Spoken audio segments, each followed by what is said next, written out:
Welcome to Chat to You Battle Gamers to another GBHL YouTube video. Here your host GBHL Tom. And GBHL Damian. And welcome to part 2 of our Desolation of Stockport 2015 tournament review. Woo! So hopefully you've tuned in to part 1 already. If not, go back and watch that because this won't make any sense. Yeah, absolutely. You need to see that one. It's got important setup information about the characters. Yeah. How's your character devolving? My character has devolved. My character has devolved spectacularly and ended up on 4 wins. Oh wow! After the first day, so 4 wins. Very pleased with that. Did not expect it. No. Traditionally, and I can't remember which ones it was, but there's been 3 Stockport tournaments, Yeah. including the league final. Oh, traditionally do 2 of awfully them, and bump I've right up. lost the first game, drawn the second game, won all 5 of my next games, and then come 3rd. I'm gonna sense, exactly the same. I'm gonna sense a backwards pattern. Yeah, maybe. Yeah. So this was unheard of for me to be on 4 wins, and Chugging along nicely. on the was I winning? I Which can't week remember. were you winning? I might have been winning the tournament overnight. Was I?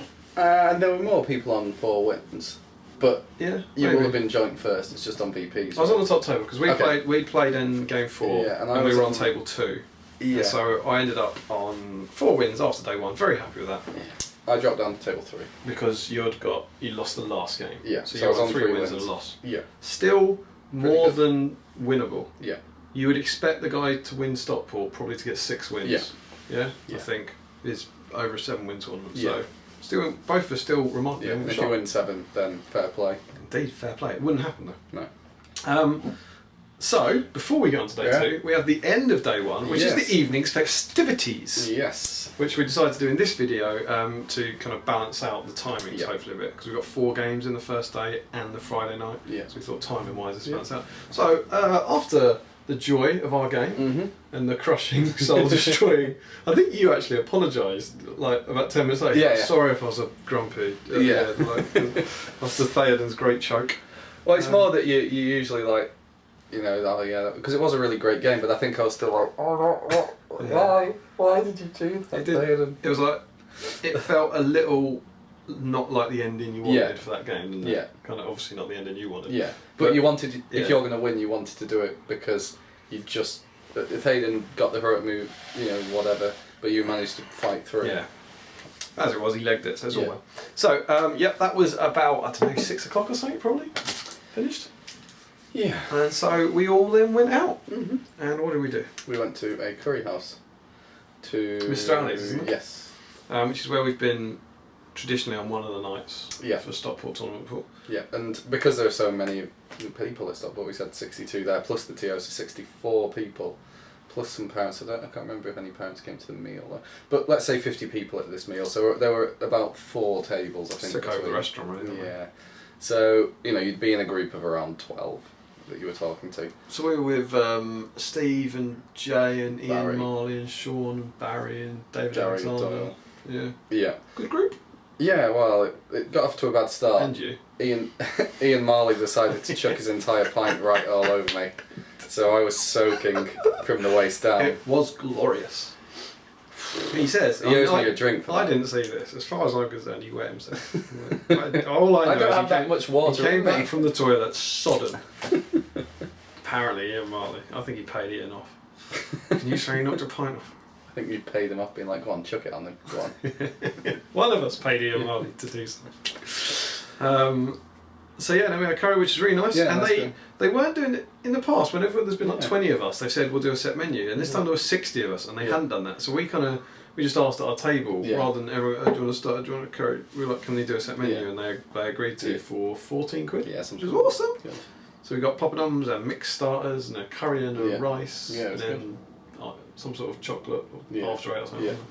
And we were in there for ages, and I know we were all right. Like our food came out relatively quickly, but I know it took a while for some of their. I think we'd finished when some of the guys were Okay. waiting for their mains. I mean, when there are 50 of you, it's Yeah. going to be staggered. but it was, you know, everyone was there, everyone was chatting. It was all nice and just a cracking time, really, Yeah. with a few beverages. And then after that, we went back to the Northwest Gaming Centre. A good lot of us, I don't know, maybe 40? Yeah, something like that. And we'd wanted, as part of our tournament, the 7 Stones, we've got a custom scenario called the Arena Champions that you may have now seen in the Battle Report. Yeah. And because it requires at least 4 people, because there's going to be 4 different heroes, but our tournaments are doubles tournaments, or maybe 8, we'd wanted to film a battle report for it. Yeah. But we needed at least 4 people, and preferably 8. So we kind of came up with the idea that this is on the way down, I think, on the way up, sorry, that we'd, on the Saturday night, try and film a bat rep of it. And so at dinner, we were basically just finding out who was interested, and a lot of people were. So we were like, great, well, we're going back there, we'll film that. And then what kind of happened is a lot more people were interested, so we had another one. And of course, the idea of the Arena Champions is you have lots of different arenas who then go into a final. Yeah. And we managed to get 4 right in the end. So that's 4 teams per table, so that's 8 players times 4, so 32 people. Look at that. Yeah, in there. I saw you. I liked how you were filling as you were doing the mouse as well. Phil. And then I think the other scattered few played some Guild Ball. So videos on that are also available on the channel. Yeah, so 32 people, which is awesome. Which is nearly the amount we're going to actually have at the tournament. So we had 4 separate arenas going on. Yeah, we had 48 at the tournament. And the only difference between ours was that people could just pick anything they wanted. It didn't have to be from their army. It's just like 2 heroes from their case. And everyone just got in there, and basically it was good for us because we managed to film a battle report, but it's also good for us because then a lot of people who are coming to our event got to try the potentially tricksy custom scenario. So we'll be able to help others out on their tables with it. So you may have seen this on the channel. If not, go and check it out. It's called the Arena of Champions Battle Report, and it was awesome fun. So you'll see us film the table that you were playing on. We had 1 table filmed, but then the other 3 also went very, very well. Yeah, and then we filmed the final game of it, where the winner from each group went into the final, and it was so much fun. Yeah, that's the main idea behind it is that it's just really good fun, and it doesn't matter if you win or lose. You can then cheer on, who you want to be the champion, or cheer against the heroes that have killed you. And it's a really cool, little system, I think. And obviously we're doing our tournament, but if you're interested, go and watch the video. It explains how it works, and there's a handicap system so that you could put in. You'd be surprised by some of them, but you could put in someone like Beragond, and they might have a shot against someone like Dwalin, because they get all their stats boosted. So so basically for every 5 it has to be someone under 100 points. For every 5 points under 100 points, you get an extra might or will or fate, and you have to add at least 1 of each before you can add another. So you have to add 1 might, 1 will, and 1 fate before you can get another might. So Merry and Pippin were the stars of one of the tables. Because they had some tough lineups. They were against a Barrow White... Aristor wasn't he? Yeah. Aristor, and then there was a Rohan double. Was it Erkenbrand and AMR? But, and, well, I think they stood back and threw with stones, but imagine, how many might did they get? 7? They would have got about six of each stat extra. Yeah. So they would have been on 6 might, 6 will, 7 fate. So imagine sitting back with 6 might, just chucking stones out, body might, wound. And Pippin managed to win his round. Yeah. That's not a spoiler from the back row because it was a different arena, but he went into the final, which is incredible. Merry and Pippin were both alive at the time. Yeah. They both survived it out. So I think that does speak volumes to the game, that Merry and Pippin could win, would be the last 2 standing. But it's funny, it shows how much the teamwork works, because Merry and Pippin won together and didn't die. Legolas and Haldir in our one, that is a spoiler. That's a big spoiler. Sorry guys. That's what he does. The 2 Rivendell Knights in the 2 Rivendell Knights one. So, and there's no reason for it. I just think people maybe play it wrong. 3 teams will go and smash each other off, and leave one team to just sit there and go, alright, we'll pick on the weaklings once they're done. Yeah. Once they're dead. Yes. So that was loads and loads of fun. Incidentally, the reason it's under 100 points is for part of our tournament, to help with the army building, essentially, to make sure that everyone you couldn't go kind of all hero in our tournament, all big hero, I should say. You had to have a small hero. Yeah, I mean, there's no reason you couldn't, for the Arena Champions, if you wanted to make around with it, you could have anyone in there. Yeah. And you could have a hero up to 200. But you'd have to have a cap of the top, and then everyone gets the might. Absolutely. But it kind of gets silly if you got, Aragorn and Lesser, because you'd have 20 might people. We found at 100 points it works really, really well, because you get these kind of like 2 attack, occasionally a 3 attack hero, and only 2 wounds, which makes them relatively easy to take down. Yeah, even though they've got about 5 fates. But it's good fun. So if you are interested in that, go and have a look. So after that, we played that, and there was a winner, and you have to watch the back rep to find out who it was. And then, did you go home? We played some Cards Against Humanity. There's a big table, about 20 Cards Against Humanity, which was wonderful as always. And I watched a game of Guild Ball, which was quite interesting. James Baldwin and Tom Macklin were playing it, I believe. I spent about a quarter of an hour looking for my phone charger in the room, which you'd inexplicably stolen. Yeah, Tom lost his phone charger, couldn't find it in the room. It turned out it's because I took it to the tournament for the lols. So yeah, you'd gone home. I watched Guild Ball, which is very interesting. Enjoying Jamie's new Guild Ball TV content, but managed to resist Jay's attempts to sell me everything. Yeah. And headed back and fell asleep. So there we go. Next day, got up, had some breakfast. You didn't? I didn't. Because you were too lazy? I wasn't hungry. Yeah, whatever. Too lazy. I don't know. I want to have breakfast. I want to sleep. Had breakfast and headed to the venue and began game 5. Yes. So game 5 was Seize the Prize, and we'd already said who our opponents would be. Mine was Jay Clare, which I was pleased about. I'd never played Jay Clare before, and he's a lovely guy. But his army wasn't lovely. He had Durin, Beastie Durin, Defence 9, with all his toys. I mean, he gets them anyway, he doesn't have to upgrade them, but they're pretty grim toys. With just Khazards, a warband of Khazard Guard, and then he had the new Galadriel, and he had what's his name, Malbeth with Arnor. So he had Khazards backed up by Arnor with Malbeth and Galadriel and Durin. Oh, that's horrible. It was grim. And Alfred. Oh, bad Jay Clare. However, it was a glorious start to the game because before priority for the first turn, Jay rolled for Alfred. Jay rolled for Durin to get some might, rolled a 1. How many does it take away? D3? Oh, all 3. Down to none. Rolls again for Durin, gets him up 1. Rolls again, gets a 1, down. So takes it all away, gives him 1 back, and he's like, no, actually I want that back. I need that. So Durin was down to 0 might at the start of the game, which is amazing. I remember that because you did a big fist pump because we were quite close to the table and went, Durin's out of might, and we hadn't started our game yet. And I was like, how the hell has that happened? All on Alfred. So sometimes taking Alfred pays you back. Yeah. Normally it doesn't. Yeah. So anyway, I was quite excited about this because I had Thaden and Gambling combo. So I was hoping I'd have the might advantage, basically, quite soon. And if I could get the prize and I had that might advantage, it would be hard for Jay Clare to get it. So anyway, we had the kind of customary roll-off to see who gets to go over the prize versus not. I won that and went over it. So I was like, this is going spectacularally well. Even though, I know we mentioned in the last video, in this version you have to get it off your opponent's table. But it's still better having it than not. I just haven't explained that. And you get breaking and leader points as well. Yes. So you didn't actually, we should probably talk about this because we haven't modified it. You don't get any points for being near it. You got 1 for holding it. 3 for holding it in their half, and 5 for getting it off their board edge. And then 3 and 1 for breaking and leader like normal. So my plan was to pick it up and then heroic march with Thaden and Gambling round the outside because he didn't have that much might to march and keep up with me. So that was the plan.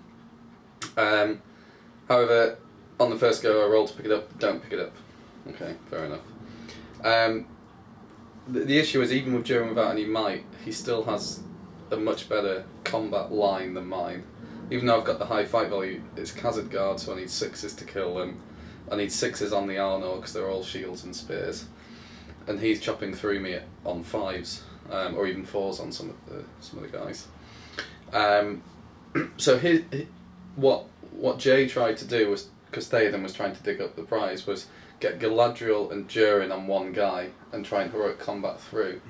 And I have a feeling that I called a heroic combat with Haldir to get onto Durin to stop him being involved in the heroic combat. But then Galadriel did hers and kind of got through. But anyway, 4 turns later, I still hadn't dug up the prize, so I had 4 attempts at it and didn't dig it up on any of them. So it was getting really frustrating. This is even out for Jay. Because I was dying because his army was much better. But thankfully, Durin didn't have might to just smash through me because I'd feed him one, he'd just destroy them. I hope Joe remembers that, because at the Mansfield doubles, me and Billy played him at Seize the Prize, and they went onto it and failed to dig it up 7 turns running, and we ended up winning that game. So maybe it was. So anyway, he had one mic left with Galadriel and did another heroic combat and got through onto the prize. So Galadriel had finally smashed through and was on the prize, and managed to pick it up on the first go of asking. But the only issue for Jay was now that we still had the battle lines and Galadriel's found a way through on her own. Yeah. At which time Legolas and Haldir jumped on her and killed her. It took a couple of turns to kill her outright. But I took a gamble on the first one and didn't strike to keep the might. I think because I had the Elven Blade. And lost the fight on a roll-off or something. She did get the 6 and then won the roll-off, but I was like, it's unlikely I'll save the might. Yeah. Option. But anyway, eventually took down Galadriel, so I have the prize, but I think I was broken at this point, so it's like, I'm never, ever, ever going to break him. I'm so far off. I've killed about 6 of his. I'm never going to get it off the other board edge, but I can get it into his half. So Theoden getting this might point every time from Gamling, he was just using it to heroic move, but then they kind of swung round on the right hand side and there was a building blocking Jay's way to come and stop Theoden, so if I should be able to get it onto his half. He'd sent a few round to block that gap. But anyway, I got them round, so then basically it was all on, again, whether Theoden fails his courage test or not, and Gamling. Oh, no. Gamling failed his, so legged it. So now it was just on Theoden, now not getting the free might point, who had to pass the courage. Presumably he had a might point at that point because he'd got one back. He didn't. Yeah, but then there was another turn after that he had to pass the courage test. So he had 2, one with a might point and one without it. And thankfully Theoden passed them both. So, but obviously I was broken, so that's 3-all. I did have a chance to win, but it was very, very, very unlikely. I forgot to say about Durin, because he's his leader. I was trying to wound him, and I got on him Theoden, Haldir, Legolas. He has no might. I struck with one. I think he was trapped. Hit him with all of them, and because he had Malbeth, he saved every single wound with Malbeth. I don't think he even used a fate. Every time I wounded Durin, he used Malbeth. It was grim. Absolutely grim. Legolas could have also hit him and got a wound off, but it's just so hard with Durin. So I was pretty pleased to take a draw away, to be honest, against that list. Was it? Yeah. You got a draw? Yeah. That's really Which I was good. pretty pleased with against that list. He absolutely smashed me, and if Durin had had the might and I'd spent that time faffing and not digging up the prize, I would have lost. Yeah. But I had the bad luck to though. not pick it up, and he had the bad luck to lose. I say bad luck, you take out. I always think, I don't know if we discussed this on the plan tour, we discussed it at some point I think, but I don't know if it's on a video, that a lot of people get hung up on roll-offs. I always I always lose roll-offs, but what they normally then forget is that they've often then won the priority. And the priority is just like a heroic move roll-off. You have a 50-50 nearly, I know you can swing one way or the other, and then because you want it, your opponent calls a heroic move, you counter, and then you lose a roll-off. And I always think there's that kind of, you need to, whenever you're thinking of your averages, you kind of need to think, did I win priority? I don't think people are thinking of, it's bad luck on big rolls that people remember. It doesn't, the priority doesn't matter. It matters because you choose who fights, and that does make a difference, but it's the heroic move roll-off in that sense that is ultimately a much bigger role. Yeah. So, a draw. Yeah, good. And pleased. Again, potentially, 5 wins, a draw and a loss could win that event. But potentially. I was pleased with that. Yeah, you should be. And I played the great Mr. Ed Bull, again, as I always do. And yeah, I outlined this in the previous video, but just a reminder, it's Seize the Prize. He's got 3 ring race, which was the Knight of Umbar, Camor and the Undying. The Undying was his leader, and he had Shelob. So, Theory Hammer, as it were, like we're chatting about it the night before. Theory Hammer? Yeah. Okay. It's like what? Like when you're theorising about Warhammer, that's what they call it. Theory Hammer. Okay. Never heard that. Turn 1, we both call heroic marches. We're 12 inches away. I don't get to it. He does with Shelob. Shelob moves 13 inches. Okay. One of the race calls a heroic march. She gets onto it. She digs it up. So that's 1 roll off. 1. Yeah. If she gets that on a 4+, she's then holding it. A wraith flies into contact with her. Then in the next turn, there's a heroic move roll off. If he wins that, Shelob gives it to the Wraith, and the Wraith flies 12 inches away, flies off, and I can't win the game. No. End of story. Yeah. So there is a 25% chance that with nothing to do with me, I can't win the game. Yeah. And I know this going in. And even if I do, the best case scenario, you get involved in a scrap with 3 Fell Beasts and a Shelob, which is worrying. You've got elves though. You've got the right tools. Yeah. If those roll-offs go my way, I've got a chance. If I get in if my army gets in a scrap with Ed's army, I've got a chance at it with the match and the fight value and the elf blades and the high courage. But that's the kind of reality of it. So I was going into this thinking, I can't win this essentially.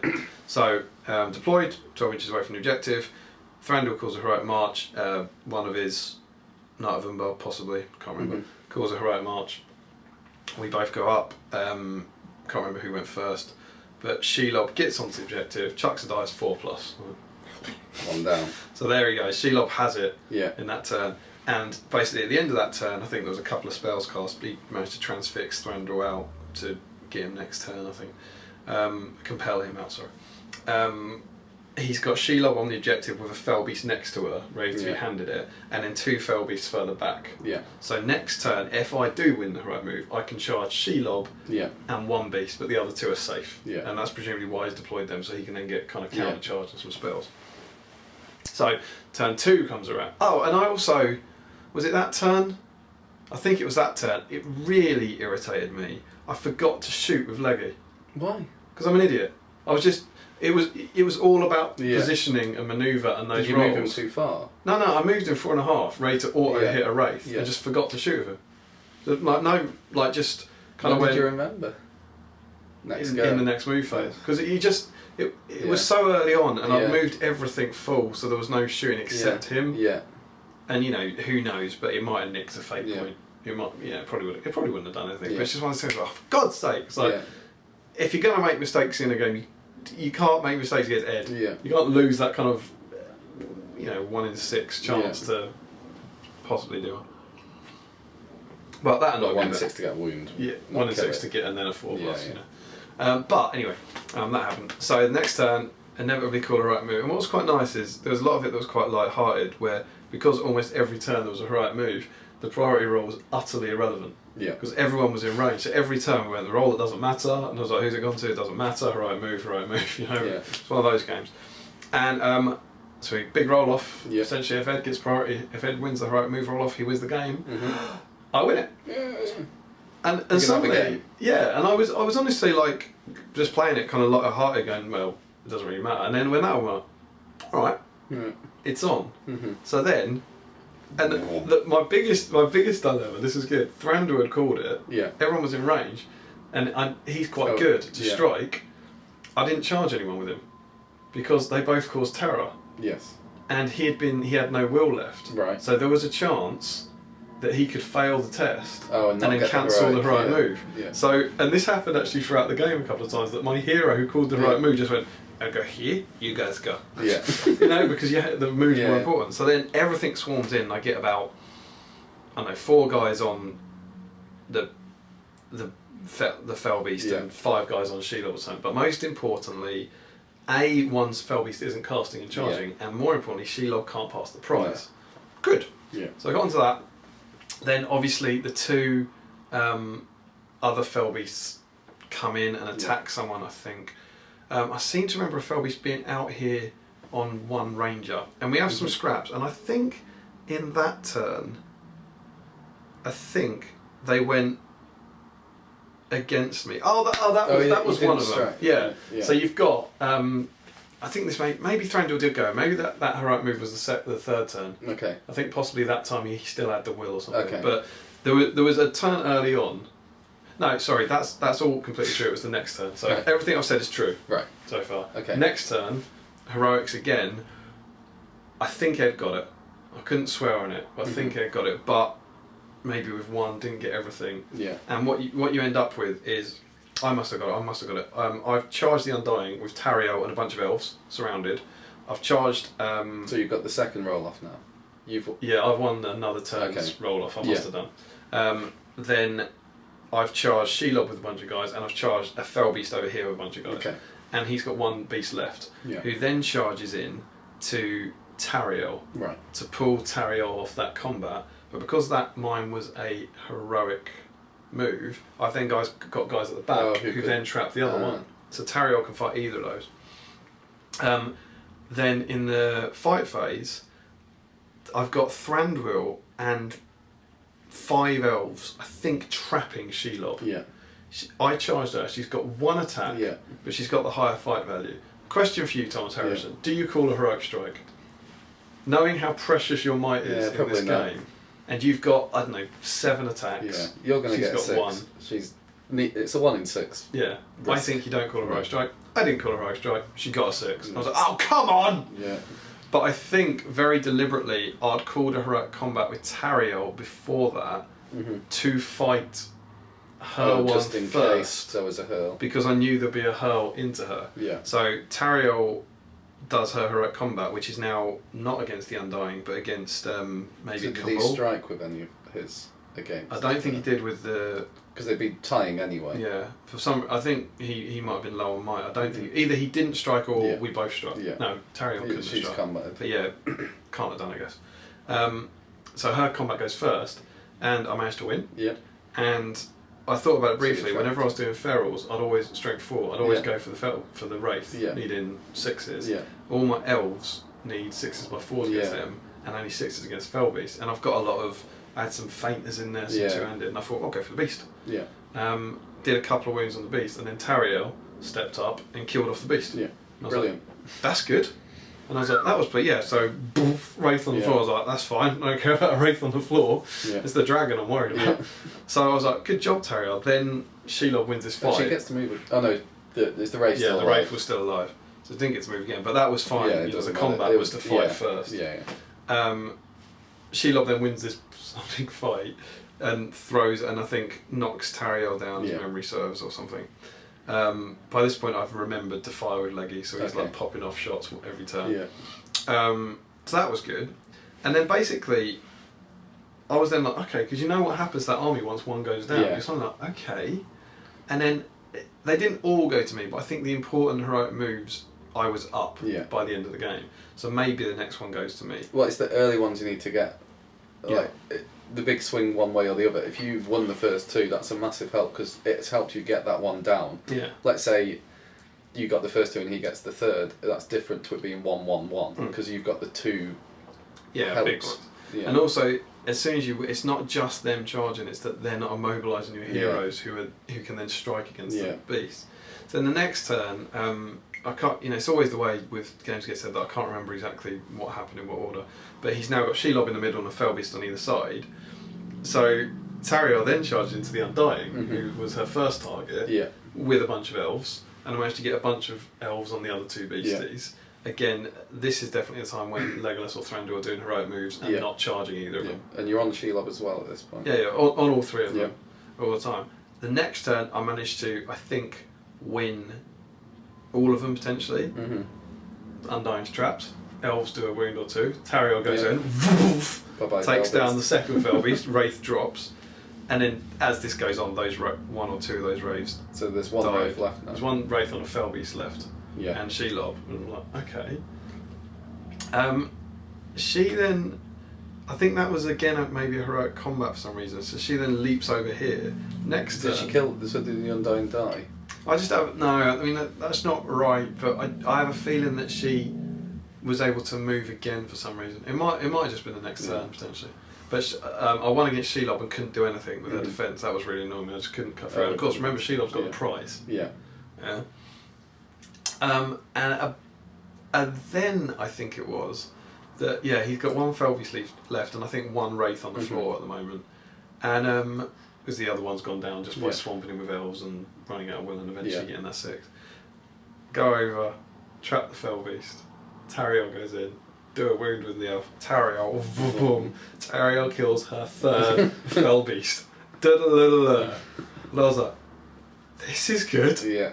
And in my head, I'm still slightly on old seize the prize. Yeah. Money, kind of okay, so I can get this. So what we now have is Shelob with the prize and 2 wraiths. Yeah. And at this point, Ed wins the heroic move roll off. Yeah.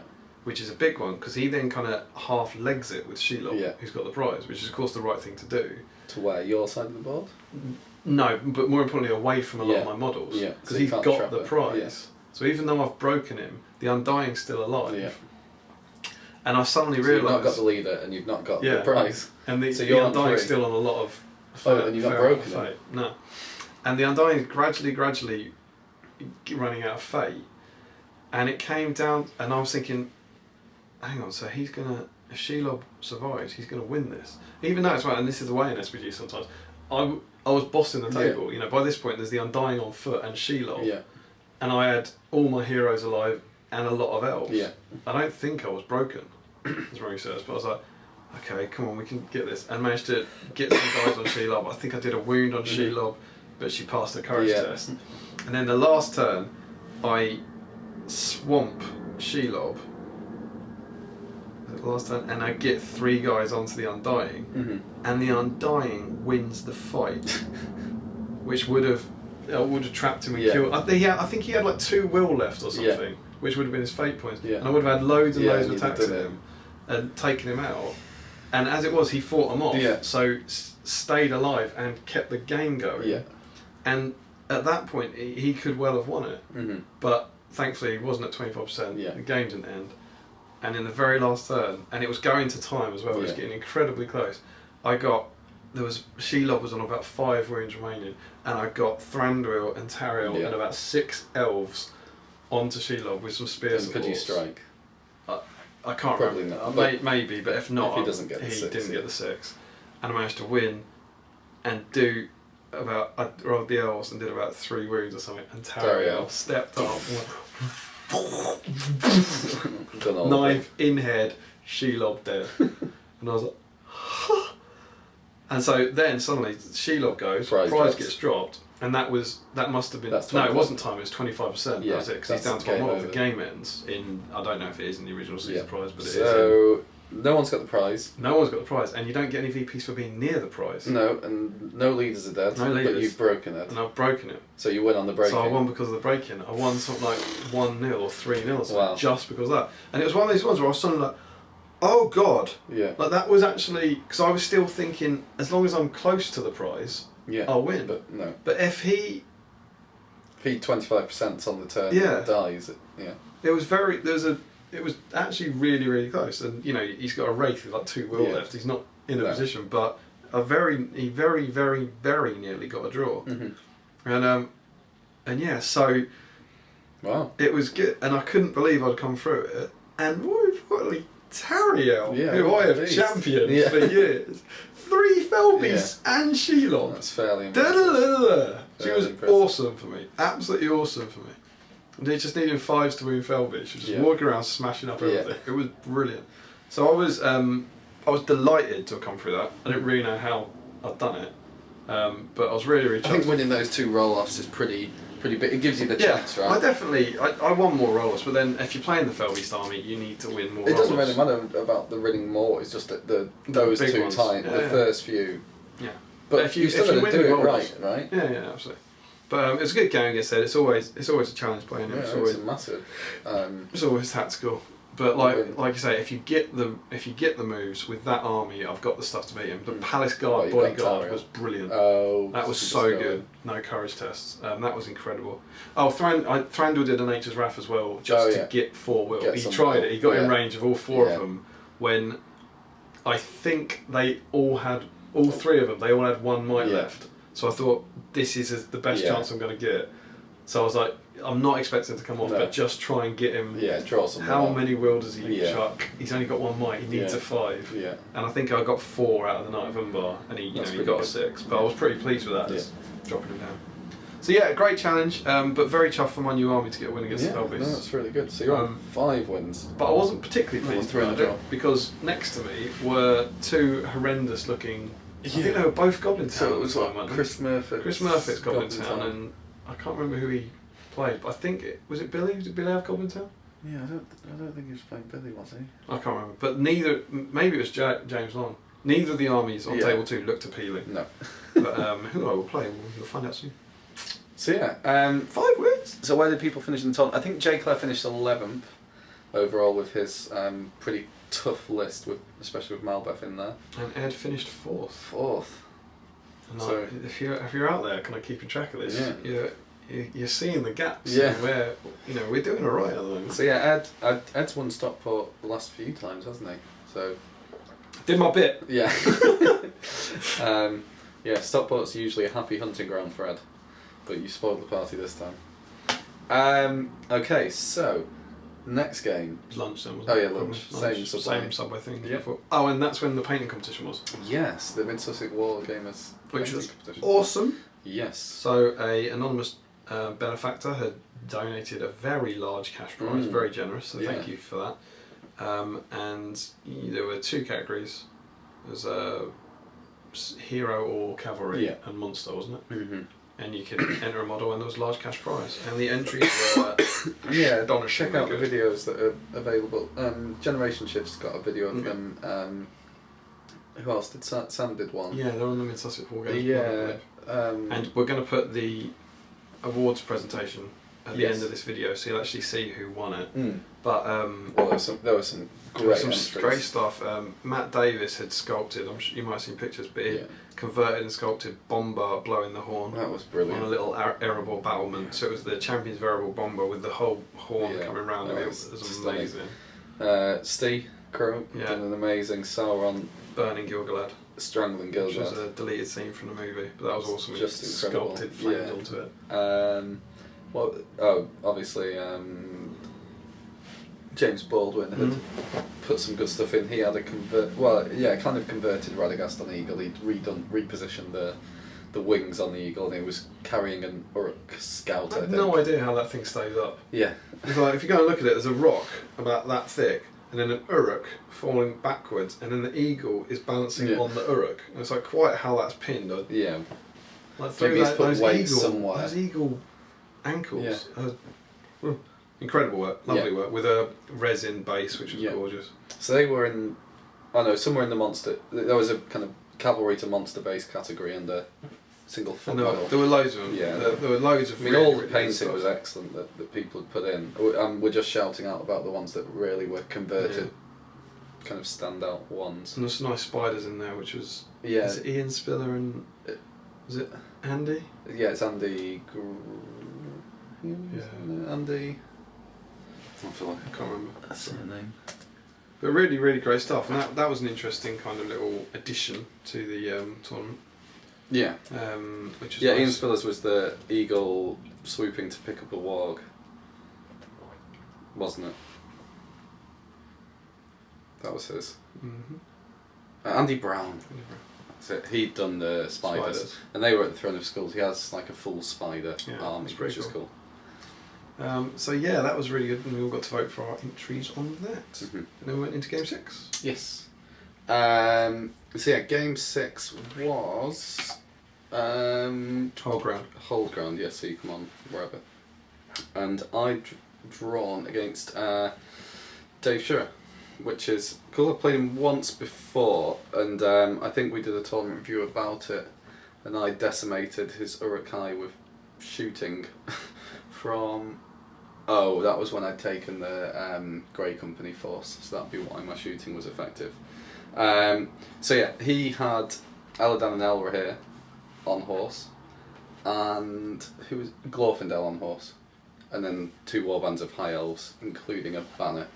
So his numbers weren't huge, but it was a pretty strong force with defense 6, shield and spear guys. Glorfindel's a beast on horse, and the twins are a beast. He came on first, and I think he burnt a might to get everyone coming on in the same place. And I came on second, and I did my first roll for gambling, I think, and I got a 3, so I got it so that I could choose. No, well, basically I ended up mighting with every single one to get them in the same place, but I think they all would have ended up on the same board edge had I not used the might, but just on the long edge when you want to be on the short edge, because it was 6x4 tables. Anyway, so all mine came up, but they've all used a might point. I did the whole march into the middle, so I was there first because Thaden can just burn through his might. Dave sent his entire army kind of through the middle to block me, apart from Glorfindel and a few kind of wrapped around this big rock that was blocking kind of the middle. He sent him round. So I basically targeted all my bowfire at the horses of Elladan, Elrohir and Glorfindel, and just couldn't take Elladan and Elrohir's down even with about 8 shots. Legolas on the second turn did manage to use a point of might to get rid of Glorfindel, so Glorfindel's horse was down. I'd sent a few archers to try and deal with him, so Glorfindel was kind of on foot on his own, fighting a few of my guys, and then the scrap started in the middle. I took a chance early on, and Haldir did a heroic combat with about three guys to jump onto one of the elf twins. I can't remember which one, and to trap him, and then we'd both be on the same fight value. So I was just hoping that on this one chance trapping him that I'd kill him, and he did. Cool. So that was pretty lucky on my part. But then the other twin was still a pain in the backside because it was all in a mush in a melee. I couldn't pull the twin to run away. Plus Haldir had killed him, so I'm hardly going to run Haldir out of the battle.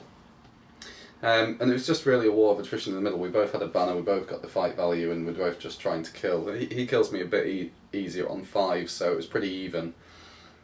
Even though I'd taken the twin down and Glorfindel was away because I need 6s to kill him and he needs 5s. Yeah. So it was reasonably even, but I was over the middle. So he was going to have to break through me. Yeah. Glorfindel, though, fought off about 5 elves who were around him, and suddenly Glorfindel's free and running towards the middle. And basically, I think we'd both broken by the end, and Glorfindel's just come around towards the middle, and Legolas went in on Glorfindel in an attempt to fight him off. So Glorfindel was in the middle, and then I think it was kind of positioned where he got within the 6 inches of the middle with some, but if I won the fight I'd push him out. So there was quite a bit riding on some of the last turn fights. But I trapped Glorfindel and I managed to beat Glorfindel in combat. He didn't roll the 6, I think he'd used his might by this point, and took a wound off him. I think that was it, yeah. It was Legolas and 2 elves, and the roll to wound, they all need 6s. I think I got 4 6s out of 6 dice. Strong roll. So that would do it. That'll do it. But Glorfindel passed his fate, but that was obscenely lucky on my part to get a victory point, wounding Glorfindel. But yeah, there was one mistake I made. I shot the other elf twin off the horse with Legolas, but then he gets 3 attacks then, and I was like, oh, that didn't help. Still... Well, I was still less but I was dangerous on winning foot. priority heroic moving more often than not, 'cause Théoden was getting it, so it would have been better if he'd been on the horse, to be honest. Yeah. But anyway, yeah, I managed to. I mean, it was a good game. It was just it was all on that kind of fighting in the middle, and I managed to win just by kind of being over at the start. So I had more in the middle. Yeah. So in the end, it was reasonably comfortable. But had Haldir not taken the twin down, would have been in trouble. Haldir also had a very lucky moment where he got trapped by about 4 high elves, lost the fight, went down to his last fate, and I was deliberating whether to roll it or just let him die so he could hit them all. But I thought in the end it'd be worth. Oh, does he strike at every model? Yeah, a strength 4 hit against all of them. But because they were defense 6, I was like, it's probably not worth it. Cool. But yeah, good game against Dave. Nice guy. And yeah, it was nice to play. We were both kind of small army lists. It was kind of elite. So well, Rohan aren't, but my elves kind of are. So yeah, Rohan's not elite. No. I had to get. It was getting worrying because he was breaking through. I had to get Gamling involved in the fighting, which isn't great when he gets -1s and he's lower fight value than the elves he's fighting against. Not strong. No, but yeah. Cool. Went okay. Well, so that's 4 wins, a draw, and a loss. So for me, I was now I think one of 2 people on 5 wins. Okay. And the other person was Chris Murphy. So I was playing my second game on the top table, which I was very excited about, after sending Ed Svelby's packing. Mm-hmm. Yeah, it was Chris Murphy and his Goblin Town Horde. Yes. And I know I said this about Ed's, but I looked at that and I literally said, I can't win this game. It's horrible, yeah. Unless you know, obviously you can win any game, but unless something goes wonderfully my way and horrendously badly for Chris. I can't win this game. So 6x4 table, as always, whole ground, and he had something like the Goblin King, the Scribe, Grinner, and a Captain leading about 12 Goblin Town. Each. A Ring Wraith, a kind of budget Wraith. Yeah. Then a Gundabad Shaman leading some Prowlers, and a Moria Goblin Shaman. It's the Shaman Possibly leading some Prowlers. So of course what you get in there is a Goblin Town Horde with the Goblin King and Fury. That's horrible. And more importantly, for this game, what you get is he had 60 models or something, plus the Scribe to bring on more. So I think about it, and obviously you've got to try and win. But I was like, okay, so how can I win this? And the only way I theorised I could win it, because it was whole ground, is if I split his army up and I managed to kill just under half of it on the outskirts. And then go in. And try and do enough damage to what's left. And hope it doesn't end. And hope the game doesn't end. Yeah, that was the plan essentially. Yeah. But it's a risky kind of gambit. But as it turned out, the deployment went quite well for me. You want to hope that his Shaman gets isolated. You could take that out. That's the big thing. That's huge for that game. And lesser extent the Scribe. The Shaman's the biggest worry. And so we start deploying normally like some of his. Here's the table again. Some of his warbands on here, some of my warbands on here, and I deliberately moved my Rangers 3 inches on in a row on a turn where I had priority. And my plan was that if he rolled badly for a warband, I'd move him on behind, shoot him, and then shred that one warband in the next couple of turns. If this warband's here-ish, Thranduil's warband came on here, so they're kind of together, and Tariel's came on here. And then he had like maybe the Goblin King and the best part of either 20 or 30 goblins all up the top together with the Shaman. But he did roll. Did you roll bad? No, I don't think he did roll bad. I think he rolled well for one warband of goblins led by Grinner, and he put them behind my Rangers. Okay. Which made me think, well, that's what I wanted. Yeah. And it was a bit of a punt on his part. But he trying obviously to slow you down. Yeah, he wanted to chance me, and then he rolled quite well for the Scribes. The Scribe. Maybe I've already put the Scribe on. I think the Scribe was down here with a warband. Then he had a warband here, and then he got the Gundabad Shaman on there here. So suddenly, he's then got about 20 goblins near my army, which is nearly as many models as me. Yeah. Which I was like, okay, so we are getting the fight that I wanted. Yeah. He rolled something like a 2 for his Ring Wraith, and I put his Ring Wraith here, or 6 inches on from there, near my Palace Guard and Thranduil, and just to take him away from everything, and knowing that warband should be able to deal with it. A very important thing early on happened, which was that I think it was a good idea, but he got 1 turn of casting, and he sapped Thranduil's Will, which turned off Aura of Dismay. So I didn't cause terror, and that's a disaster. Could have been game changing potentially. Could you did you resist it? I think so, yeah. But failed. Yeah, I think so. Didn't want to use 3 might or something. Yeah, I can't remember exactly like what happened, but it happened anyway. I was out of Will, and I was like, all right. So yeah, I'd got that. I'd got the Wraith in the corner, so he's away from the battle line, potentially helping with the mobilisers. But he had taken out my Aura of Dismay. Yeah. And so what I basically did was then left behind a Palace Guard with a shield. To just shield against him. Not to shield against him, but just to fight him. Okay. And I thought he's only because he was a Wraith and he'd used a couple on the Drain Sap Will. Yeah. I was like, all he has to do is not die. Yeah. All he's got to do is fight against him for like 7 turns, and he'll win. And there's no way the Wraith could get away from him. You know, if he keeps, I'll be able to charge him every turn. And, so I left him and then started heading over here. And I remember Tariel choking horribly against 2 goblins very early on. Like she didn't. It wasn't a heroic combat. Yeah, absolutely. She was knackered, but failing to kill a couple. And then, as I said, these goblins have moved on behind me, and I was like, all right. And then he moved his Gundabad warband on, and this Shaman walks on. Oh no! And here's my line. Oh no! Of Rangers. Oh no! And I suddenly went, oh, holy God, thinking tremor. Yeah. And he failed to cast it. How many did you chuck at it? I can't remember.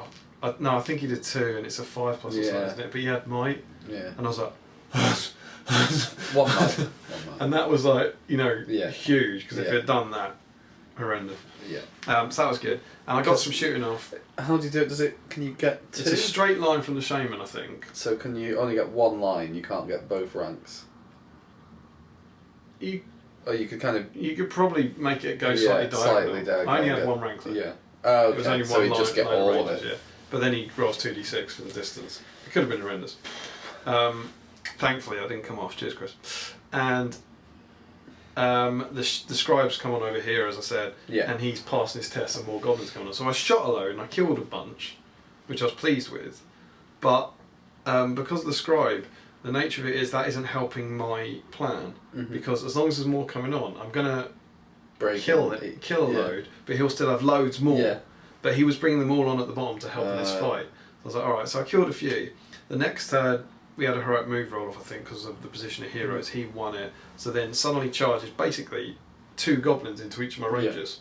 Because it's a goblin and a supporting. So that gives you 2 attacks then. Yeah. Which is a bit grim. Oh, so it's not you don't get 2 attacks, you get 1 with your... Yeah, I don't, because it's a cheering horde guy behind him. Which is pretty horrible. But that went alright. I don't know if it was this early or if this was later, but there was a couple of hilarious turns where, it might have just been one turn, but there was one turn where someone Chris didn't win. Any? No, it wasn't he didn't win any, it's that he didn't win most of them, so he couldn't roll to do it. But then I won them all and didn't kill anything. Okay. It's like he couldn't win fights, but I couldn't kill anyone. Right. It was just horrendous. And so this whole fight's broken out here between about 3 warbands of goblins and all my army now. And the Wraith, the Palace Guard are down here, poof, poof, poof. And they're both fighting, and I win it, can't kill him.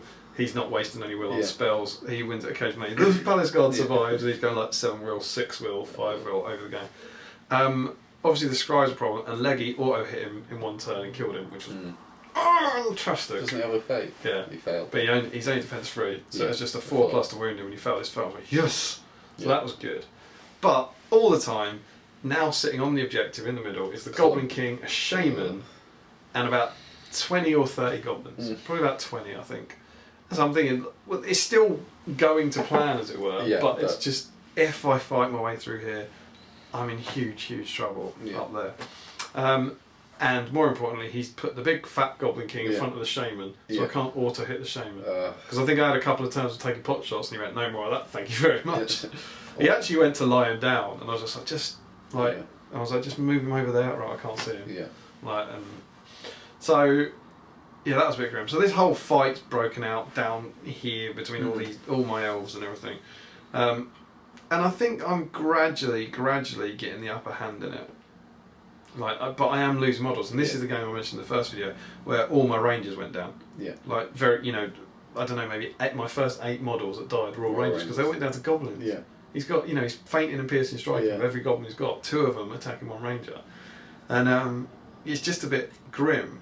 But I was doing my bit, my heroes were cutting through loads of them. Eventually, I finally... I think the Wraith actually killed the Palace Guard, because I remember him coming back over here for something. Yeah, he must have done. He must have killed it. And I eventually decided that I think I realise I'm about to break him. Yeah. And so I start now moving what's left of my elves towards the middle. To the Goblin King. Yeah, towards a Goblin King and a Shaman, but that's the only choice I've got. And this... I'm thinking, okay, it's working. Fundamentally, my entire plan revolves around him not rolling a 1 or a 2 to end the game. You're still going to kill the Shaman. Yeah. Somehow. But if I get there, I should. Yeah. I should win if he doesn't roll a 1 or a 2. I send another Palace Guard off to kill the Wraith because I don't want his stand fast because he's broken. I think I don't want a stand fast. So that worked, and I finally popped the Wraith. So that was handy. And then I've killed most of the goblins around here. I then, about 12 inches away from the objective. Oh, by the way, Chris has now also, because he realises what's going on, he started diverting models away from the centre. Because realistically, all he needs in there is 5. Oh, so he wants them to run away. No, he's sending them to keep me away from the centre. Oh, okay. Because he's got the Shaman and the Goblin King in there. He doesn't need a huge amount in there to get the VP swing. He just needs to win. Yeah. So there's now about another 10 goblins coming to fight me, which kind of suits me because they're away from Fury. Yeah. And I've got a few bows left. I'm having pot shots at all these guys. And I break him. I've taken out the Wraith, and I think maybe I've killed the Gundabad Shaman or I've tagged him. And basically everything down here legs it. Yeah.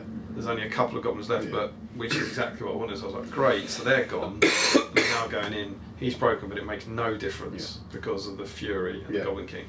And then he's got this clump in the middle, and everything else comes out to fight. We start scrapping, and I've got to fight my way for another row. Does he roll to see if the game ends? End of one turn, end of the game, doesn't end. No. So then I kind of push up a bit more. There's no denying it. I'm low on numbers. I think I'm broken by this point as well. I've got about 10 elves, but I've got all of my heroes. Yeah. He sends the Goblin King out Ooh. to start fighting. Is there leader points in this? There will be. Is he the leader? Yeah, but not nearly as many as...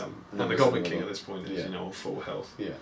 A few more goblins are running for Courage Test. Second turn it ends, I'm getting a bit closer towards the middle, and it doesn't end again. And this is hardly a foolproof strategy. And then we have another turn, and I think in that turn the Goblin King for the first time actually got into combat, or maybe that was the extra turn we played. Maybe he hadn't. And then at the third time of asking, he rolled the 1 or 2. So it ended. Yeah, and the game ended, and he won 8. I don't know. I think he had about 10 models in the middle. Yeah. So probably about 11, 11-1, something like that, because I'd broken him, something like that. And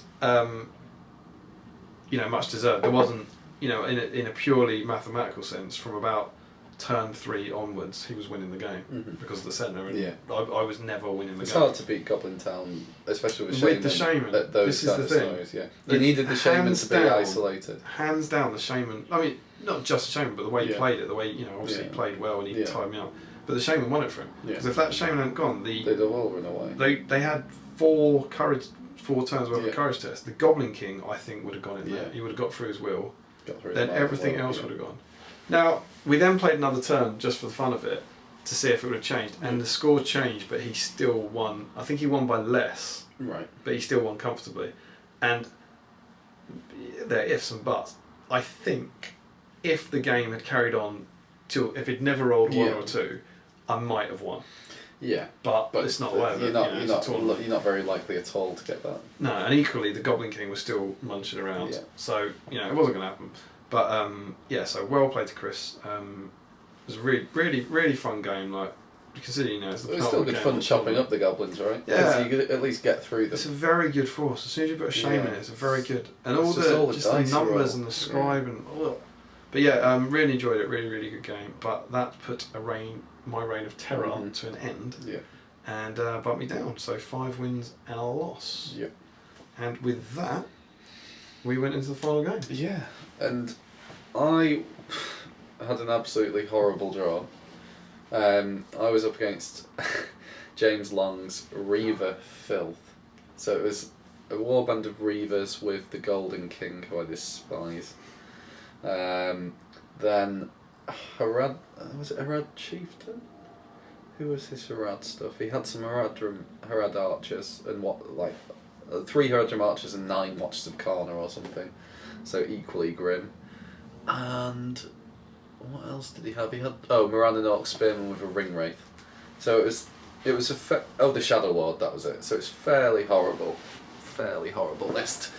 And this was domination. Oh, I should have said Dave Shurer came about 31st. Chris? I'll tell you where Chris came at the end. Chris did reasonably well. So then it was domination. And I kind of looked at James's force. I was pleased we were playing, by the way, because we'd never actually played before. We played kind of on adjacent tables quite a few times. But I went for a big gamble. I thought, his army is far superior to mine. He's got the Golden King who can make me run away as soon as I'm broken, and I've got Théoden and Gamling who are very runawayable heroes. They've got 4. He has the Shadow Lord, so I can't shoot him. And he's going to be out shooting me with his Haradrim and Watchers of Karna. He's going to outfight me because he's got fight 5 line, I do, but we're both squishy, but he has 3 attacks to my 2. So everything was against me. So what I did was when we set up the 5 objectives usually have one. You have the one in the middle, but then you usually have two kind of making it look like the 5 pips on a dice. But I made sure there were 3 on one side and 1 on the other, in the hope that I'd roll and get the side with 3, and hopefully just camped out and could somehow win. That was the gamble I took, because I thought there's no way I can beat him in a fair fight. So that's insane. You're risking everything on a 50-50. Yeah, but I was my rationale was that I'm gonna lose anyway, so you might as well go for it. Okay. Then I lost the roll off. Oh. Well, of course you did. Handing the horrible list, the good side. So you then had to fight through the horrible bit, and at which point you were going, that was a mistake. Yeah. Yeah. So anyway, that did not come off. No, it did not come off. So yeah, beware that gamble, kids. So yeah, James then on the first go was like, so who's your leader then? And I was like, Thaden. And he was like, okay. And he has the ring wraith, so he like immobilised him against 2 reavers with support, and I was like, ugh, because we kind of started. I wasn't going to bother sitting back and trying to play anything tactical. I was like, it's the last game, I'm probably going to lose, I might as well just shove everything in the middle and have a fight, see what happens. Anyway, first go, Thaden's immobilised against 2 reavers and two supports. Leggy helped him out by auto-hitting. As far as James must have been... for his last game. Yeah, for the last game of the tournament. What? How did this happen? Yeah. Who's this chump? Gifting him the win. But Leggy also hit one of those reavers to drop him off, and then on the support, so that dropped 3 attacks off Thaden, so that helped him out. So yeah, it was kind of a long fight across the middle, and he held his objectives at the back, so we were just fighting over the middle one, really. Yeah, I mean, a lot of fighting. Haldir did a bit. He was chopping up reavers. At least he was pretty good. Legolas was, because the Shadow Lord's there, he was just auto-hitting things that he could. Like the look of. Yeah. Basically, he was trying to save Thaden every time Thaden was against 2. Thaden was still getting his might point back, but you know, at least either he was being targeted with immobilise from the Shadow Lord, or maybe Legolas was, or Haldir was. So it wasn't. You know, they weren't all able to do something. But anyway, the reavers smash me. You know, he's got the 3 attacks, and I think, you know, it's the way the luck should go, but I felt a lot of the time it's like, he gets the 6, I get the 5, it's like, just give me the roll off. Yeah. Try to get the 6, but, you know, he's rolling an extra dice every time. So, yeah, the numbers then swung, and I was nowhere near to breaking him, so it was going badly. Anyway, I then broke. Okay, right, courage test, Golden King. So James is saying, so he's got this much will. Thaden has no will, but he's got this much will in this. How much does he need to fail? Okay, fine. So I chucked gambling first, hoping that he'd pass by so much that the Golden King had to use stuff to get rid of gambling. He doesn't have to declare it, does he? No. He can just look at wait your rolls, after, yeah. and as long as you're in range. Yeah. Gambling chucks. Fails on a bit out of his own accord. Doesn't even need the Golden King. Doesn't need the Golden King. Bye-bye gambling. Great. Good start. Strong start. Theoden does the same. So the Golden King was there, poised, ready to use his will. Didn't have to. And both gambling and Theoden both just legged it. Didn't need it. So yeah. Strong work. It was a complete and utter thrashing. Suffice to say. A complete spanking. Yeah. I mean, I wasn't expecting to win. I went for the gamble. It didn't pay off. And then charged in foolhardily into the middle and got smashed. It sounds like you did everything wrong. Yeah.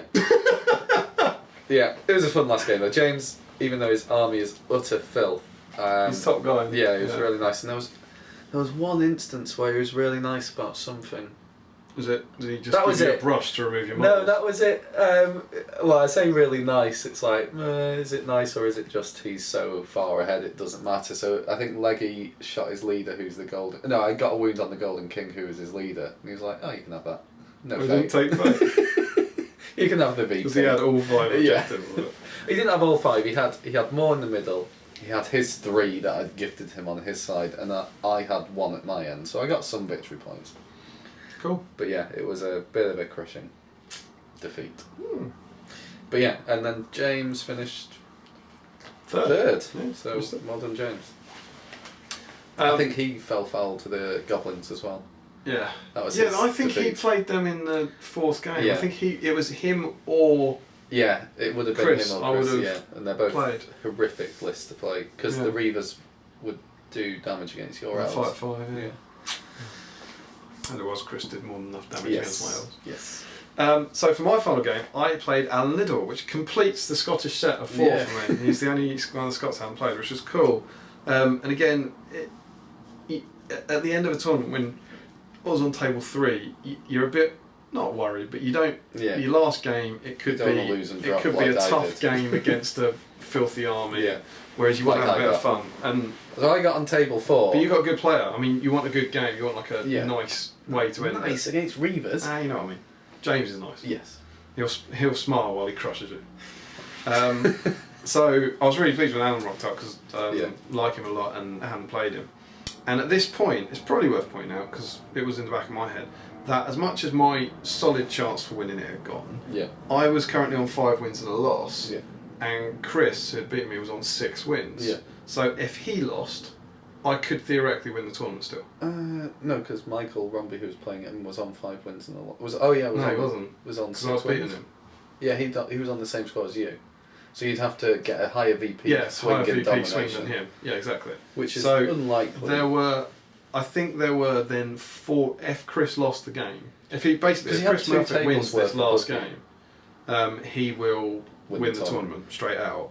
If he lost the game, there were then I think 4 of us. You, Joe Wilcock, Ed, and Alan Liddell. It was from your table up. That could, so there were potentially then 6 of us all on the VP that could win on the VP. So there was going into it was a chance. There's a very slim chance. But domination, you've got it. And I got drawn against Alan, and he had an all-hero army, which is a bit of a gift in the last round for domination. If it had been to the death, Lords of Battle, then But at domination, I was like, okay. And he had it was quite interesting all-hero army. He had the twins mounted, Boromir of Gondor mounted, and then old Galadriel. On foot. Rumil and Legolas on foot. Okay. So not quite the synergy you might expect. But so I deployed. I think the things were spread around the table fairly evenly. Yeah. And I deployed in a fairly long battle line. And it's old Boromir, right? Not White Tower. Yeah, old Boromir on a horse. And I deployed in a fairly long battle line, and just went, all right. Well, I felt so many shots you're gonna do. I got a lot of shots. He's got blinding light though. Yeah, but 18 dice, 6s. You're still gonna. I felt relatively confident going into it.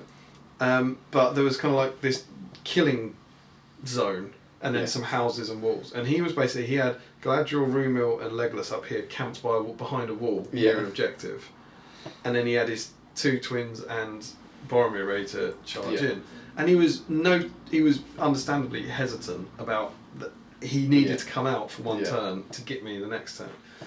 And so I was taking pot shots, and in the first 2 turns, I think every turn, even though Galadriel had blinding light up, I did a wound on Galadriel, which I was really chuffed with. Yeah. Like I think she might have been the leader. It was her or Legolas, but it was like chip away. When she's re-rolling fate to actually get through, I was pretty pleased with. So I was just firing at her, and I think Legolas could see a twin, and I think auto hit one of the twins' horses and killed it. Yeah, which I was like, good. That went pleasingly well. And then basically we had this hilarious setup. If you can imagine, there's a building here and a wall here, and he wants Galadriel's blinding light to cover everyone. Yeah. So basically Rumil started here, legged it over here at one point, then decided it was a bad idea and legged it back to the wall. And so all his models were kind of trying to stay out of archery sign. And he's got a wall here and a house here and another house here. And Boromir goes boing, boing, like round here, and my army to go around this massive house where he's out of sight. So you can see at some point, I was like going, look, I've got enough objectives that I'll gradually. I was basically walking forward to the one at the middle to get that, and then keep the ones at the back. And I was like, you're going to have to engage me at some point. You've got to. And I can't exactly remember all the details of it, but I know Boromir took the punt and came out and had to face 1 round of shooting, and I think on that turn Legolas auto hit his horse, didn't kill it. Ugh. And I was like, yes. And then I fired 4 Mirkwood Ranger shots at him and killed his horse. And he was like, oh, for God's sake. So then you've got Boromir next to my army on foot. Yeah. Go, right, okay. And then I must have done. I think they did. I think it was worse than that. I think they killed his horse and did two wounds on him. So the 6-6 fight. Yeah, it was horrendous. It was a horrendous round of shooting at Boromir, and he was like, okay, like that. And then I fired 4 Mirkwood Ranger shots at the other twin in blinding light. I hit with 3 of them. Yeah. They all hit his horse and killed his horse. And it was just this kind of, I'm sorry, these kind of like ridiculous rolls. Yeah. So then the next couple of turns, he then gets Rumil, the 2 twins, and Boromir all on foot into my army, and we start fighting. You've got a fight then. Yeah, Boromir charges 2 rangers. I put a 3rd ranger on him. Legolas auto hits him, rolls a 6 and kills him. So he didn't even get a fight. All he 6 died might. with 6 might. He might have had 5. That's the problem with Boromir Thunder. It was horrible to watch. It was really bad. I sent Tariel in to deal with Rumil, and it worked. I got quite lucky, I think. I don't know if maybe I got a 5, so I mighted. And then, so his Rulden Ring came in. I think he went down quite quick. But then, at some point, I don't know quite how, maybe it was just the twins, and Legolas was shooting my guys like with 3 shots as well. Yeah. But my numbers were actually running down, and he was... So he's going to break you. Yeah, and more importantly, he started 2 twins. It wasn't just he was going to break me. It was like, I've got to nab these objectives. And one of them's unclaimed at the moment. He's got one over here, and one's contested, and I've got maybe 2. And it was a bit kind of, I'm running out of models here. It's not going great. And then eventually, the twins gradually just get out of might, and you wear them down and wear them down, and gradually, and I ended up, and I remember I killed 1. I think I might have killed them both in the same turn actually, because I remember we had a joke about, that twin really annoyed at him. Oh, he's dead. Yeah. It's like it what a shame. Yeah, what a shame. So he went down, and then I think I did break. So he did break you, which is pretty good considering Boromir went down. Because they're still, there's 3 attack heroes. They get in against elves and the match pretty good fight back then. They were chopping through me, and then he sent Galadriel as well. Combat. Galadriel was unarmed because she'd had to come up just to lend her support and for the mobiliser thing. And I'd sent 2 palace guards. She beat them in combat, and then let me work out. She's got 1 attack, doesn't she? Yeah. There was She needs a 6 to wound the palace guard because she's strong 3. Yeah, and she gets -1, so she can't. Oh, she can't wound. Yeah, that was it. Then there was a turn right near the end when he had a twin left, and Galadriel had 1 might, and she could go to get an objective or do something. Yeah. And he went, right, I'll heroic combat with Galadriel with a 1 attack to kill this elf, and then went, no, because I need the might to kill her. So she couldn't do anything because the best case scenario she rolled a 6, went down to 5 and needed the might, so she couldn't heroic combat. And he was then down to obviously Galadriel and Legolas, and he needed the other Galadriel. Galadriel's heading for an objective, and I just sent this kind of guilty. I think it was Thranduil in the end, Thranduil and 2 elves to stop her getting that objective, whilst I'm now on the one in the middle. I grab one over here and I grab the one at the back, and his Legolas. I don't think his Legolas died, but his Legolas was on that objective, and so it ended quite comfortably then. Yeah, because I killed Galadriel, and I think it ended I would have got 12, maybe 16-3, something like that. So it's quite. It was a comfortable score, and I was largely winning it, but it wasn't easy. It sounds it, and I had some... I think the good rounds of shooting did it. I had absurd luck. I had unfair luck against him with the shooting, considering he had blind light up and the roll into wound and so it was just... when you feel horrible. You've got the chance for the big swings. Even then, the odds weren't right. It was one of those where I think it kind of balanced out when we got into combat. Yeah. But the shooting, I didn't have the bad rolls, that made up for it. But it was really good fun. I really enjoyed it, and I think I gave Alan my sporting in the end, which was really tough because I had so many good games. It was alright. Who did I play? Well, not Tom Wilson. But there was a lot of games that I could have given it to. But it's very, very hard, and we had a very nice, very relaxed game. But cool. I was pleased, and so I finished on 6 wins and a loss with a small chance of winning as well. Mm-hmm. So Alan ended up finishing 10th. So above me, I dropped down to 12th. Sad times. And that was that? Yeah. Those were our games. So I was 6 wins and a loss. Yeah. You were... 5 4 wins, a draw, and 2 losses. How did you feel your army did? Good. I actually think that it can do reasonably well with the Théoden Gamling combination. Yeah, very, very good. The issue is that Théoden as your leader isn't great. It's not a good choice. Horrendous choice. Wasn't it James that said to you, who's your leader? Yeah. Théoden? Yeah, because I had Legolas there, you've got Haldy, I mean, they're better leaders. But I think it could be quite a handy list if you did a full Rohan with the Gamling banner with Théoden. At least you can... It's getting that free mind point that's pretty good. And it might even be like, in a cheesy sense, could be worth doing the merry gambling thing at the back of a filthy good army, just to give yourself a mind battery. It's an expensive version of Alfred or Mighty Hero. Yeah. But it's still worth it. Because he still gets the banner, so he's worth standing at the back, just doing the banner. So yeah. And I was really chuffed, obviously, because I wasn't expecting to win 6. And I was very pleased, and it did really well. And the low model count, I think I had 26 models, something like that. I had 26.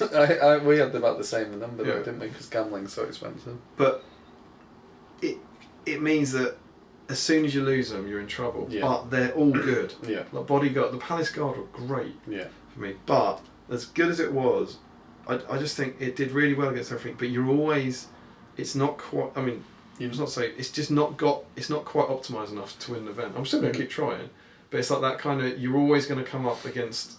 It's not going to stop. It's the horde where you're going to struggle. It's not going to stop enough filthy lists, I think, because like you say, you know the Palace Guard are overpointed. The Motor Rangers are arguably not overpointed, but for what you get. You know, there are cheaper ways of doing the same things. Like you say, Glather Court instead of Palace Guard and stuff. Yeah, but for the Motor Rangers, you've got so many shots, it's just grim. I hate coming up against it, because it's just... I don't really like it when you have to walk towards an inevitable... It's just annoying, because it's like there's nothing you can do about it. But so I was very pleased. But I do enjoy it when they die. I really enjoyed using the army, it was fun. It was cool, and it did feel You've got a lot of toys to do cool stuff with. So yeah, I really enjoyed it. So, final position. No, it was 12, said. Oh, did you so? Yes. And I finished 2nd. Best luck, whatever. Woo, I didn't finish 3rd. I shook off my 3rd, which was a really good result. So, look at it. While we're here. Oh, yeah.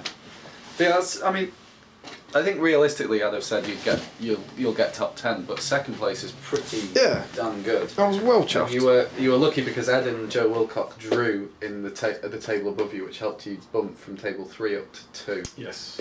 Because there wasn't another winner. Yeah. And I won this, which I believe is the Witch King sword, which is cool. So we've got the little J.R.R. Tolkien logo up there, for some reason. And it says, first runner-up, Desolation, best loser. Yeah. Desolation of Stockport 2015, presented by GBHL YouTube channel. And this is great. It's a great prize. I really like these. So thank you very much, James and Jamie. Yeah, you've got some great prizes as always. Yeah, I got the one for the 3rd in the league. No, sorry, the 3rd in the league final one was a similar thing to this, and they're really, really nice. Yeah. So if you guys are listening to this, which I hope you would, because it's your channel. Yeah. Keep that up, because I think these are really, really nice, prizes. Kind of stylish prizes. I think they're cool. Yeah. They're the sort of things you want to win. Yeah. So yeah, I was thoroughly chuffed with that. Very pleased, and it gave me a bit of hope. But it's always that kind of knocking on the door. But it was a great event. The 62 people, 64 with James and Jamie, makes a big difference. It's cool to have so many people there. The evenings were great, but the extra things were, well, from our point of view, getting to release SBG was really cool. Yeah, thank you to everyone who picked up a copy. Loads of you got them over the weekend. Yeah. We shifted about 50? Yeah, something over like the weekend, something like that. And then, really good, thank you. And then, the painting competition was another kind of added, really huge bonus. So it was quite a special weekend. It was very impressed very cool. With the lunch as well. Yeah, Subway that was great, James and Jamie. Keep that, yeah. And the tea, as always, from Darren and everyone at the Northwest. So it was just a very well run tournament. Jamie did brilliantly with the spreadsheet on the screen, having the timer up, but then he printed the draws for the next round, because it's obviously hard to show 62 people on one screen their draw. So that worked. I don't actually know her name, but I've got to say, I'm sure she won't watch this, but the girl who works there is outstanding with the drinks.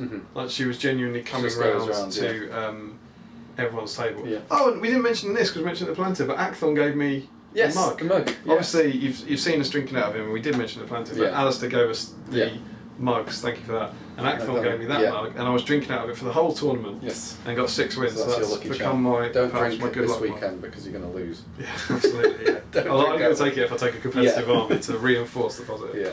So I loved it. I thought it was a wicked weekend. Yeah. Really And I picked enjoyed up it. some GBHL dice, which was really cool. Yeah. So more things to be happy about. Absolutely. So yeah, are we going to show the award ceremony now? Yes, we filmed the award ceremony, so we will put that on now so you can see some of the winners of the painting competition and best sporting and best painting and things like that. So we hope you've enjoyed that. Yeah. That has been our 2-part tournament review of Desolation of Stockport. It is now 6:30. Yes. Jamie Gibbon and James Braund are due to arrive any time. Yeah, the dragons are flying south. Double Dragon are flying south, and we are going to make the last preparations for our own tournament, which is tomorrow. The Seven Stones is tomorrow and Monday. Not for you, but for us. Yeah, no, God knows when this will be up. And we hope it went well. But yeah, we hope you enjoyed this, and be sure to come along to the next tournament you can, because they really are top fun. As ever, don't forget to comment, like, share and subscribe. Like us on Facebook and follow us on Twitter. Support your Hobbit hobby. And happy strategy battle gaming. And enjoy the presentation ceremony. Sonia to create an amazing atmosphere for that. He's also put here that if the winner gets it painted up really dead nice and everything and uses it for the next Desolation of Stockport event, okay, or event at Stockport, guys, and you will get your entry, everything completely for free. Bit of an incentive there to sort of get a bit of hobbying done. Okay, so we are going to do the raffle drawing. We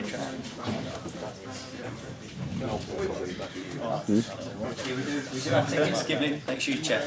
Okay, so make sure you got your tickets ready, guys. You know your numbers. Should we get? You've done very well this weekend, buddy. Do you want to pick one out? There you go. And what number have we got there? 151. 151! It's David Reed from Scotland!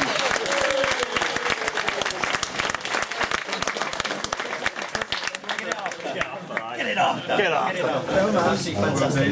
So the next part, guys, okay, there's been another competition this weekend that's been an incredibly generous competition. It's been a painting competition that you saw earlier today. I don't know about you guys, but that was well hard to pick a favourite one from all those absolutely gorgeous models. Anybody who entered that, I think we need to give everybody who entered that a huge round of applause for such an amazing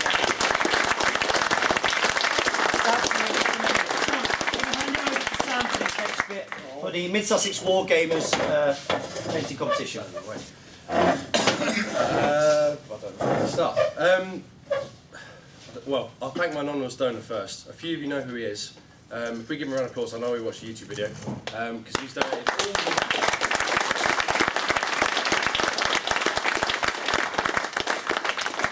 There was one last-minute prize we did, which was the best painted army, because these losers didn't do one.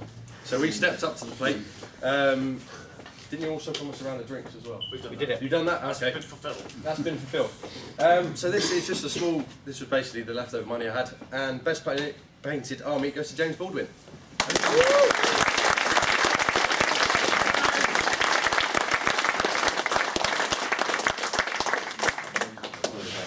The long walk of victory. Yeah.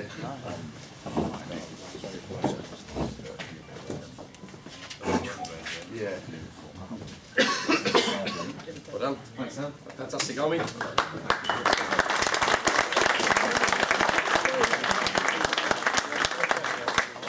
The next award we're going to do is the People's Choice Award. So this was chosen by you guys, and it was all the models entered in the entire competition were eligible. And there was a tie break basically. There were 2 models on 11 votes each. So me, James and Jamie went round and another look, and we picked a winner, and he can't be here because he's ill or something, and that's Steve Crow. Wow.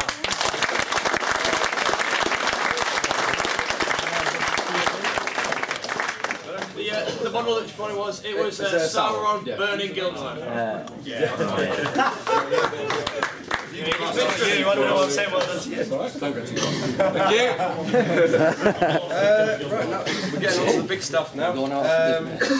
These ones have been chosen by Mr. Kev Lawrence of Shadow and Flame. Thank you very much for judging. Very kind. And by his own admission, this was quite tough. We will do second place single cavalry monster, and that is Stephen Crow again.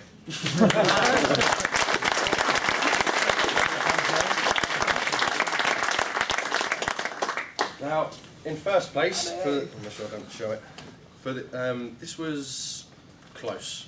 There was 3 good entries in this category, but there was one standout entry which I think we can all agree was very, very good if you had and that's Mr. James Baldwin's Eagle. Better get some Eagle.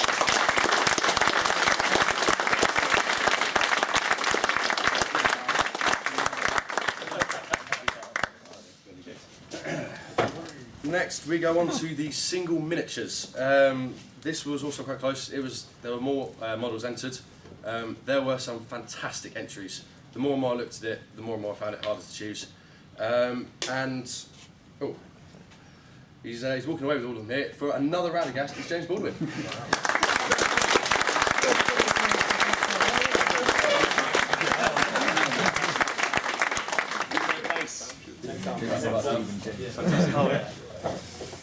Now, on to the first place. Now, this, again, very, very close, but I think this, you can all agree, this was a standout model. Not one that we'll ever see, apart from if he brings it to a tournament, and I wish GW would make it, and that is Matt Davis's Bomber with Paul.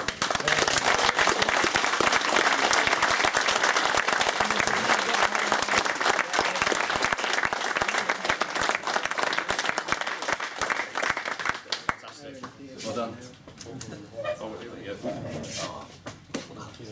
Don't go too fast.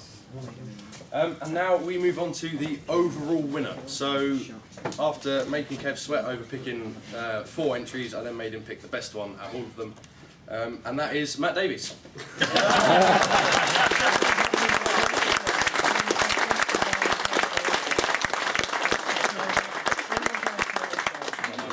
There you go. And next to the prize weight.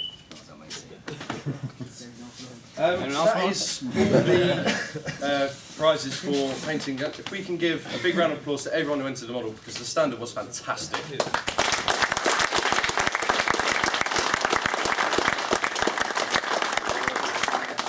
There was a few more, a few little donations as a thank you from the club to, you know, a few special people who have helped promote us. If I can call up one of the SBG team, we have a small donation here for you. Seeing as one's filming.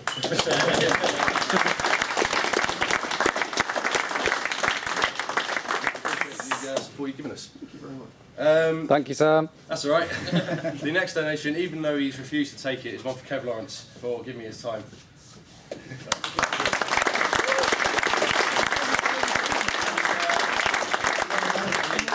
Fantastic tournament and promoting everything. I've got a little donation for the GBHL.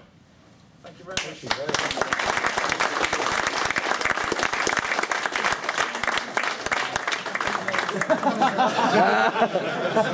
Sit down. You've had your donation. So yeah, that's the end of our painting competition. I can't guarantee we'll do it next year, maybe. But yeah, I hope you've all enjoyed it and enjoyed the money. Another massive round of applause for that, 'cause it's got to be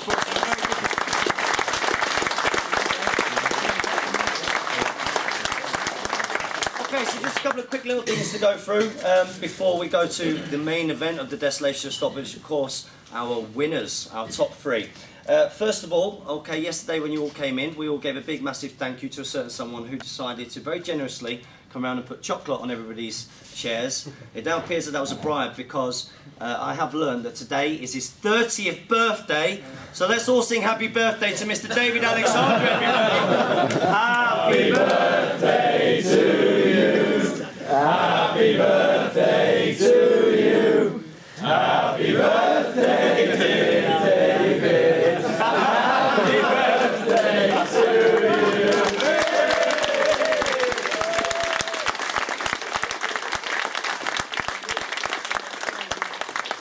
So if anybody's going home tomorrow or sticking around tonight, okay guys, we are all going to be going for something to eat. We're going to go to a really cool place that we went to last time when some people were going a bit later. And that's, we're going to go to a place called Cock-a-Doodle Moo. It's a proper sort of man versus food place. I know David's going to that, so we can say happy birthday to him there as well.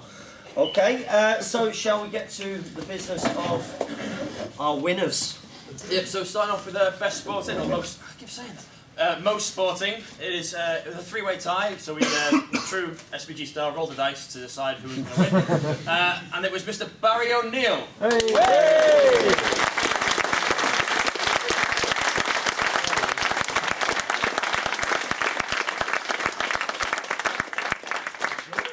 Yeah. Tied with Barry were Sam Page and Steve Preston.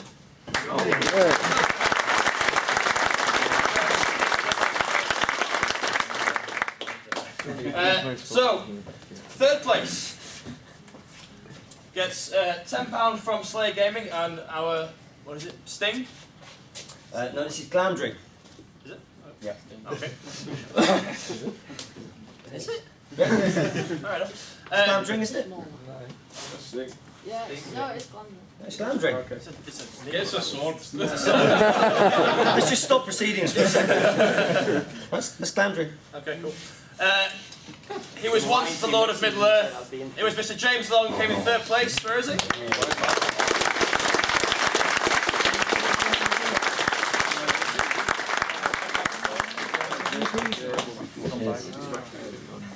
There you go. Still picture. Thank you. Yeah. Don't know what's going on. In second place, a bit of a veteran of the tournament scene, it was Mr. Damian O'Byrne.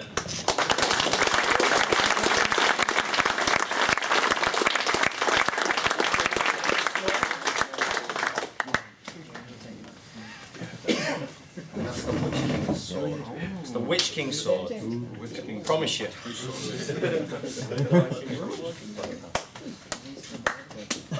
And last but not least, our prizes are going north all the way up to Scotland. Christopher Murphy, he was on.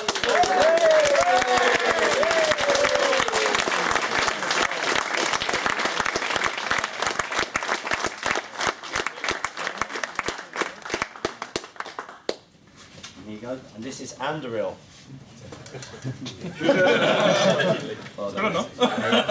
Thank you. That about wraps it up, I believe. That does wrap it up, guys. So, like I say, we are going to be looking to head over to Cockadoodle Moo. So hopefully some of you guys can join us. But once again, just for all of your support for this weekend, a massive, massive, massive thank you very much. There is a couple of tournaments that are coming up soon. Of course, we have the doubles tournament, which is coming up very, very, very soon. So I think there is one place left for that. One person place, not a team place. That's one person. So if somebody is up for that, guys, that's going to be pretty immense. Check out all the details on Facebook or speak to these guys here. Okay, and also there is a very interesting tournament which is down in Cardiff just a couple of weeks before that, which is the Cardiff Siege event. Okay, there are tickets available. It's £25. It is in 2 weeks' time, and it's a Saturday and Sunday event. Okay, so something a bit different there, guys. I'm pretty sure not all of us has played with the Siege rules before, so it should be quite a cool event. So make sure you're getting down to all the Great British Hobbit League events this year, really support the scene, and we'll be back in late September, early October, I believe. Early October, 3rd and 4th, I think it is. 3rd and 4th of October, so just before my birthday, just so that you can remember that, guys. Okay, guys, thank you again. Thank you so much from Jamie and myself. Thank you.